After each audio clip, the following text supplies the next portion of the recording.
ಅಪಘಾತದಲ್ಲಿ ಗಾಯಗೊಂಡವರಿಗೆ ಚಿಕಿತ್ಸೆ ಕೊಡೋ ಮೊದಲೇ ಹಣ ಕೇಳಿದ್ರೆ ಸರ್ಕಾರಿ ಮತ್ತು ಖಾಸಗಿ ಆಸ್ಪತ್ರೆ ವೈದ್ಯರಿಗೆ ಜೈಲು ಶಿಕ್ಷೆ ಆಗತ್ತೆ. ಈ ಬಗ್ಗೆ ರಾಜ್ಯ ಸರ್ಕಾರ ಆದೇಶವನ್ನು ಹೊರಡಿಸಿರೋದು. ಸಿಎಂ ಸಿದ್ದರಾಮಯ್ಯ ಅಧ್ಯಕ್ಷತೆಯಲ್ಲಿ ನಡೆದ ಸಚಿವ ಸಂಪುಟ ಸಭೆಯಲ್ಲಿ ಈ ನಿರ್ಧಾರವನ್ನು ಪ್ರಸ್ತಾಪಿಸಲಾಗಿತ್ತು. ಅದರಂತೆ ರಾಜ್ಯ ಸರ್ಕಾರ ಅಧಿಕೃತವಾಗಿ ಆದೇಶವನ್ನು ಹೊರಡಿಸಿದೆ. ಅಂದ್ರೆ ಅಪಘಾತ ಆಗಿರುತ್ತೆ, ಗಾಯಾಳುಗಳಿಗೆ ತುರ್ತು ಚಿಕಿತ್ಸೆ ಅಗತ್ಯ ಇರುತ್ತೆ, ಕೂಡಲೇ ಆಸ್ಪತ್ರೆಗೂ ಸೇರಿಸಲಾಗಿರುತ್ತೆ. ಆದರೆ ಆಸ್ಪತ್ರೆಯಲ್ಲಿ ಮೊದಲು ಹಣ ಕಟ್ಟಿ ನಂತರ ಟ್ರೀಟ್ಮೆಂಟ್ ಸ್ಟಾರ್ಟ್ ಮಾಡ್ತೀವಿ ಅಂತಾರಲ್ಲ, ಇನ್ನು ಮುಂದೆ ಈ ಮೆಥಡ್ ಅನುಸರಿಸಂಗಿಲ್ಲ.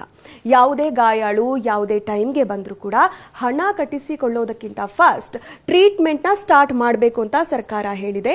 ಈ ನಿಯಮ ಕೇವಲ ಆಕ್ಸಿಡೆಂಟ್ಗೆ ಮಾತ್ರ ಅನ್ವಯ ಆಗಲ್ಲ. ಇದರ ಜೊತೆಗೆ ಬೆಂಕಿ ಅವಘಡದಲ್ಲಿ ಗಾಯಗಳಾಗಿದ್ರೆ ಅಥವಾ ಹಲ್ಲೆಗಳೇನಾದರೂ ಆಗಿದ್ರೆ ಅಥವಾ ಆಕಸ್ಮಿಕ ಘಟನೆಗಳೇನಾದರೂ ಸಂಭವಿಸಿ ಗಾಯಗಳಾಗಿದ್ರೆ ಅಂಥವರಿಗೆ ಮೊದಲು ಚಿಕಿತ್ಸೆನ ನೀಡಬೇಕಾಗತ್ತೆ ಅಂತ ಸರ್ಕಾರ ಆದೇಶವನ್ನು ಹೊರಡಿಸಿದೆ.